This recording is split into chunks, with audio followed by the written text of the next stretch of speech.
আপনি গান্ধীজিকে রেখেছেন রাস্তাতে, তাতে আপনি বলছেন ছবি তুলবো না। দাদা কেন তুলবো না? কেন দাদা কেন ছবি তুলবো না দাদা? কেন দাদা ছবি কর ভালো করে, দাদা কেন ছবি তুলবো ভালো করে ছবি করে। কি বলবেন আপনি? একটি আলপনা প্রতিযোগিতা রবিবার অনুষ্ঠিত হয় আরামবাগ মহকুমা শাসক দপ্তর সংলগ্ন রাস্তায়। আসন্ন লোকসভা নির্বাচনে সর্বস্তরে ভোটারদের ভোটাধিকার বিষয়ে সচেতনতা বৃদ্ধির লক্ষ্যে আরামবাগ মহকুমা প্রশাসনের পক্ষ থেকে একটি আলপনা প্রতিযোগিতার আয়োজন করা হয়েছিল এদিন। উক্ত আলপনা প্রতিযোগিতায় হুগলির আরামবাগ মহকুমার 18 বছর বা তার বেশি বয়সী নাগরিকরা দলগতভাবে অংশগ্রহণ করেন। এই আলপনায় আঁকা নিয়েই তৈরি হয়েছে বিতর্ক, যেখানে দেখা যাচ্ছে জাতির জনক গান্ধীজির ছবি রাস্তায় আঁকা হয়েছে। গান্ধীজির আঁকা ছবির ওপর দিয়েই পথ চলতি মানুষ থেকে শুরু করে বিভিন্ন যানবাহন তার ওপর দিয়ে চলাচল করছে। এই ঘটনায় নিন্দার ঝড় আরামবাগ মহকুমা জুড়ে। বিষয়টি জানতে পেরেই ছুটে আসেন আরামবাগের গণতান্ত্রিক লেখক শিল্পী সংঘের সদস্যরা। তারা এসে ছবিটিকে ইট দিয়ে ঘিরে দেয়, যাতে সাধারণ মানুষ থেকে শুরু করে বিভিন্ন যানবাহন গান্ধীজির ছবির ওপর দিয়ে মারিয়ে যেতে না পারে। এই সংগঠনটি প্রশাসনের দৃষ্টি আকর্ষণ করতে চেয়েছে। ঘটনার কথা জানাজানি হতেই মহাত্মা গান্ধীর আঁকা ছবিকে দেখতে ছুটে আসেন আরামবাগ মহকুমা দপ্তরের আধিকারিকরা। সাংবাদিকরা সেই সময় ছবি করতে গেলে তাদেরকেও নিষেধ করা হয়। এরপর সাংবাদিকদের উত্তরে তিনি কোনো সদুত্তর দিতে না পেরে ওখান থেকে চলে যান।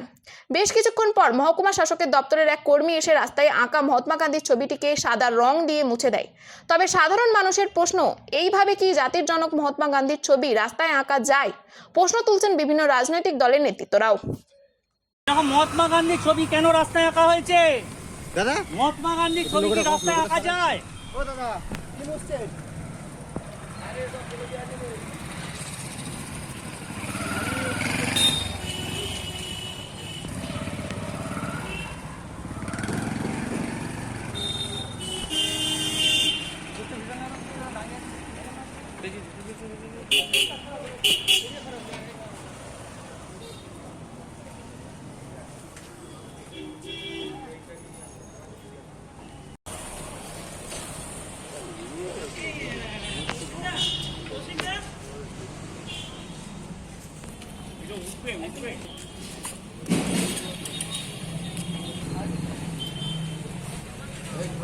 ওর মধ্যে গাড়ির চাকা যাচ্ছে, লোকে হেঁটে যাচ্ছে, ইচ্ছে করে দিয়েছে আমি ওখানটা।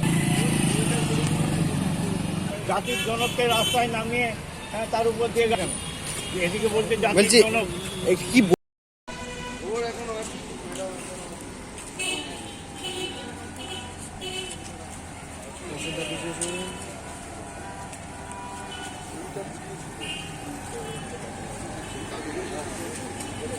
ছবি তুলবেন না প্লিজ, কাইন্ডলি প্লিজ।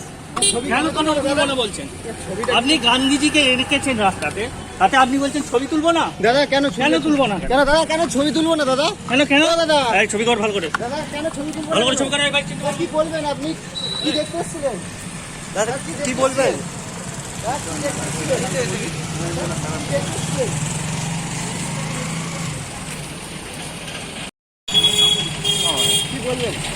কি দেখতেছিলেন?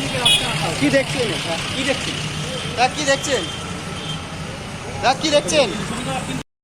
সকলে যাকে জাতির জনক হিসাবে মানে, তার আসনটার উপরে যার ছবিটা রাখা হয়েছে তাকে রাস্তায় নামিয়ে তার উপর দিয়ে পদধূলি চলছে, তার উপর দিয়ে গাড়ি ঘোড়া যাচ্ছে, তার উপরে মানুষ জুতো পরে হেঁটে যাচ্ছে, সেই জায়গায় তাকে নামিয়ে নিয়ে আসা হয়েছে। এটা মহকুমা শাসকের তত্ত্বাবধানেই এই আলপনাটা হয়েছে। এটা সম্ভবত গত পরশুদিন হয়েছে।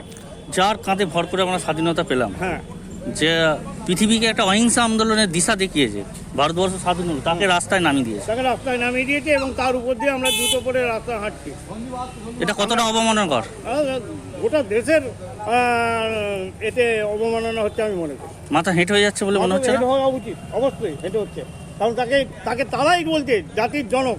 হ্যাঁ, একজন জাজমেন্ট, তার জাজমেন্ট দেওয়ার আগে তার ছবিটা তার পিছনের দিকে টাঙানো আছে। মহকুমা শাসক তার ছবিটাকে যত্ন করে টাঙিয়ে রেখেছে, তাকে রাস্তায় এইভাবে নামিয়ে নিয়ে আসছে, তার উপর দিয়ে মানুষ জুতো পরে হেঁটে যাচ্ছে, গাড়ি ঘোড়া সব যাচ্ছে। এটা তো অন্যায়। তার মাথায় একবার এলো না এটা কি করে হয়? যে অহিংসা আন্দোলনের পথ দেখালো, হ্যাঁ, আজ গণতান্ত্রিক ভোট, আজকে গণতান্ত্রিক অধঃপতন কিভাবে হয়েছে সেটা দেখিয়ে দিলেন মহকুমা শাসকের নেতৃত্বে যে আলপনা প্রতিযোগিতা হয়েছে ভোটকে কেন্দ্র করে। হ্যাঁ, যে ভোটে আমরা ঠিক করে দেবো 5 বছর ধরে কারা চুরি করবে। আর এই ভোটেই আনার লড়াই করেছিলেন উনি। এই ভোটে লড়াই করেছিল, তারা গণতন্ত্রের স্বপ্ন দেখতেন। আপনার নাম? আমার নাম দিলীপ কুমার সাহা। আপনি পেশায় কি? আমি পেশায় বর্তমানে অবসরপ্রাপ্ত শিক্ষক। থ্যাংক ইউ দাদা। মহাত্মা গান্ধীকে আজকে রাস্তায় ছবি আঁকা হয়েছে, রাস্তায় নামিয়ে আনা হয়েছে, এটা কতটা অবমানকর যাদের জন্য আমরা স্বাধীনতা পেলাম? মহাত্মা গান্ধীকে আমরা জাতির জনক বলি। স্বাধীন ভারতবর্ষের সর্বোচ্চ সম্মান জাতির জনক মহাত্মা গান্ধী, তাকে বাপুজি বলা হয়, তাকে দেওয়া হয়েছে। আমাদের দেশের সর্বোচ্চ প্রতীক সম্মান মহাত্মা গান্ধী। এই একটু তার ছবি লোগোটা রাস্তায় আঁকা নামাও। মানে মানুষ সরিয়ে অজান্তে নাও। তার সেই ছবি মারিয়ে যাবেন। নেওয়া হয়েছে সম্ভবত জনগণকে নির্বাচন সম্বন্ধে সচেতন করার জন্যই কর্মসূচি। তা সেটা খুবই প্রশংসনীয় কাজ, সেটাই আমাদের সম্পূর্ণ সমর্থন আছে। কিন্তু ওই আলপনাগুলির মধ্যে জাতির জনক মহাত্মা গান্ধীর একটি ছবি আমরা লক্ষ্য করলাম। সেটা ভুল করে হয়েছে না ঠিক নজরদারির অভাবে হয়েছে আমরা জানি না। আমরা পশ্চিমবঙ্গ গণতান্ত্রিক লেখক শিল্পী সংঘের তরফে মনে করি যে এটা ঠিক উচিত কাজ হয়নি। কেননা জাতির জনক মহাত্মা গান্ধী, তার ছবি যদি রাস্তার ওপর আঁকা থাকে, তার উপর দিয়ে লোকজন জুতো পরে যাতায়াত করবে, গাড়ি ঘোড়া যাতায়াত করবে, কেউ হয়তো থুতু ফেলবে, পানের পিক ফেলবে, এটা কখনোই কাম্য নয়। প্রশাসনের এটা আমি মনে করব যে এটা দৃষ্টি এড়িয়ে গিয়ে হতে পারে বা অন্য কোনো কারণে হতে পারে, কিন্তু যেভাবেই হয়ে থাক না কেন এটা কাঙ্ক্ষিত নয় এবং এটার একটা প্রতিকার হওয়া উচিত। তারা যদি এই ছবিটা সরিয়ে নেওয়ার ব্যবস্থা করেন তাহলে আমরা মনে করব সেটা উচিত কাজ হবে।